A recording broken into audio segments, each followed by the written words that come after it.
এই সুন্দর সুন্দর কেকগুলো দিয়ে শুরু হয়েছিল আমার ডিসেম্বর মাসের কেকের অর্ডার। তো প্রথম যে কেকটা আছে, এই কেকটা যে অর্ডার করেছে সে আমার কাছে প্রায় সময় কেক অর্ডার করে। আর এই কেকটা অর্ডার করেছিল একটা বাচ্চার জন্য। আর বাচ্চাটা যেহেতু একটু কদিন ধরে অসুস্থ ছিল, তাই তারা চেয়েছিল যাতে কেকটা একদম ফ্রেশ কেক হয়, কোনো রকমের কালার ইউজ করা না হয়। কারণ যেহেতু বাচ্চাটা একটু অসুস্থ ছিল, তাই তার শরীরের খেয়াল রেখে তারা এরকমই বলেছিল আমাকে। আমি সবাইকেই বলবো, যারা যারা বাচ্চাদের জন্য মেন কেক নাও, তারা একটু দেখে শুনে কেক নিও। কারণ বাচ্চাদের যেহেতু হেলথের ব্যাপার আছে আর তারা ছোট মানুষ, তাদের একটু দেখে শুনে তোমরা এই কেকগুলো অর্ডার নিও। কারণ বেশিরভাগ অনেকে জানো যে দোকানের কেকগুলো অনেক দিন ধরেই থাকে। আমি এটা বলবো না যে আমার কাছ দিয়ে নাও, কিন্তু যার কাছ দিয়ে নাও একটু দেখে শুনে নিও যে সেই কেকগুলো যেন সে টাটকা বানায় আর ভালোই বানায়। তো যাই হোক, এই যে কেকটা দেখছো, এই কেকটা আমাকে বলে দিয়েছিল যে কোনো রকমের যাতে কালার ইউজ করা না হয়, হোয়াইটের মধ্যেই ডেকোরেশনটা করা হয়। সেই বুঝে আমি তাকে কিছু পিকচার পাঠিয়েছিলাম, তার মধ্যে তারা এটা চুজ করেছিল। অরিও বিস্কুট দিয়ে একদম হোয়াইট কালারের ক্রিম দিয়ে পুরো ডেকোরেশনটা ছিল। আর উপরে যে গুঁড়োটা দেখছো, এটা আমি একটা অরিও বিস্কুট গুঁড়ো করে নিয়ে গুঁড়োগুলো দিয়ে দিয়েছি। চকো চিপসও দিয়ে দিলাম, আমাকে বলে দিয়েছিল দেওয়ার জন্য। আর রিভিউটা তোমাদের সাথে শেয়ারও করে নিলাম। তো এতে ছিল আমার কেকটা ফাইনাল লুক। এরকম হোয়াইটের মধ্যে কিন্তু কেকটা দেখতে খুব সুন্দরই লাগছে। আমি যে কালারগুলো ইউজ করি সেগুলো কিন্তু খারাপ হয় না, কিন্তু বাচ্চাদের জন্য যেহেতু বলেছিল, তো আমি কালার ইউজ করিনি। সেকেন্ড কেকটা আছে, এটা কোনো অর্ডারের কেক ছিল না। আমার ওই দিনকে আমার মাসি বাড়িতে ইনভিটেশন ছিল, কারণ আমার দিদির বার্থডে উপলক্ষে খাওয়া দাওয়া ছিল। ওর বার্থডে চলে গেছিলো 1 মাস আগেই। তো এখন সে খাওয়া দাওয়া দিচ্ছিলো, আর যেহেতু বার্থডে উপলক্ষে খাওয়া দাওয়া হচ্ছিলো, তাই আমি চেয়েছিলাম একটা ছোট্ট কেক নিয়ে গিয়ে ওকে একটু সারপ্রাইজ দেওয়ার।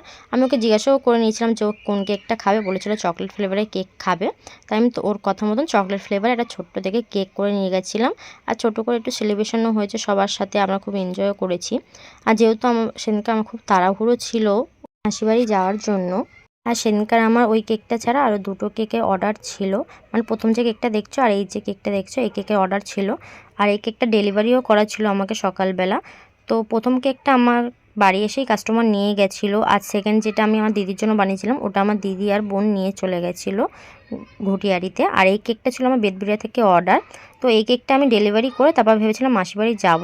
কিন্তু যখনই এই কেকটা কমপ্লিট করে আমি ফ্রিজে রেখেছি, মানে সবকটা কেকই কমপ্লিট তখন আমার হয়ে গেছিলো, তখনই একজন আমার বাড়ি এসে বলে তার একটা কেক লাগবে, খুবই আর্জেন্ট, আর সেদিনকারই লাগবে। তো সেও চেয়েছিল স্পাইডারম্যান থিমের মধ্যে কেকটা নিতে। আর যেহেতু আমি এই স্পাইডারম্যানের থিমটা করছিলাম আর পুরো কমপ্লিটই করে ফেলেছিলাম, তখন আমি তাকে এই কেকটা দেখিয়ে বলেছিলাম এরকম কেক সে নেবে কিনা। তো বলেছিল হ্যাঁ, এই কেকটাই সে নেবে, তার খুব পছন্দও হয়েছিল। তো আমি বললাম ঠিক আছে। আর সেদিনকার আমার খুবই তাড়াহুড়ো ছিল, কারণ আমার এই কেকটা অর্ডার ডেলিভারিটাও দেওয়ার ছিল, তারপর আমার মাসিবাড়ি যাওয়ার ছিল। তো আমি সেই কেকটা তাড়াতাড়ি করে বেক করে তারপর ক্রাম কোটিং করে ফ্রিজে রেখে দিয়েছিলাম। তো এই ছিল কাস্টমারের রিভিউ, আর এই ছিল আমার থার্ড কেকটার ফুল লুক। তোমাদের এই স্পাইডারম্যানের থিমটা কেমন লাগলো কমেন্ট করে জানিও। আর তোমরা কিন্তু এরকম বাচ্চাদের জন্য স্পাইডারম্যানের থিম অর্ডার করতে পারো। এই ছিল সেই কেকটা যেটা আমার কাছে খুবই আর্জেন্ট অর্ডার এসেছিলো। এটা আমি ক্রাম কোটিং করে ফ্রিজে সকালেই রেখে চলে গেছিলাম, তারপর রাতে এসে এটা আমি ফাইনাল কোটিং করেছি। আর যেহেতু বাচ্চার জন্মদিন আর শীতকালে বাচ্চারা তাড়াতাড়ি একটু ঘুমিয়ে পড়ে, তাই আমি তাড়াহুড়ো করে এসে এটা করেছিলাম। আর সেদিনকার আমি মানে মাসি বাড়ি যেতে যেতেই অনেকটা লেট হয়ে গেছিলো, মানে যখন আমি যাবো ভেবেছিলাম তারপরের ট্রেনগুলোতে আমি গেছি, কারণ এই কেকটা ক্রাম কোটিং করে আমাকে যেতে হয়েছিল। আর তাড়াতাড়ি আমি চলে এসেছি, মানে সেখানে আমি বেশিক্ষণ থাকতেও পারিনি। তো যাই হোক, দুটো কেকই পুরো একদম সেমই ছিল, শুধুমাত্র স্পাইডারম্যানটা আর নামটা আলাদা ছিল, মানে যার বার্থডে ছিল সেই নামটা আলাদা ছিল। আর স্পাইডারম্যান দুটো দেখো আলাদা রকমের ছিল। আর বাদ বাকি সবই সেম ছিল, ফ্লেভার থেকে শুরু করে ডিজাইন সব সেম। মানে দুটোই ছিল চকলেট ফ্লেভার আর 1 পাউন্ডের ছিল।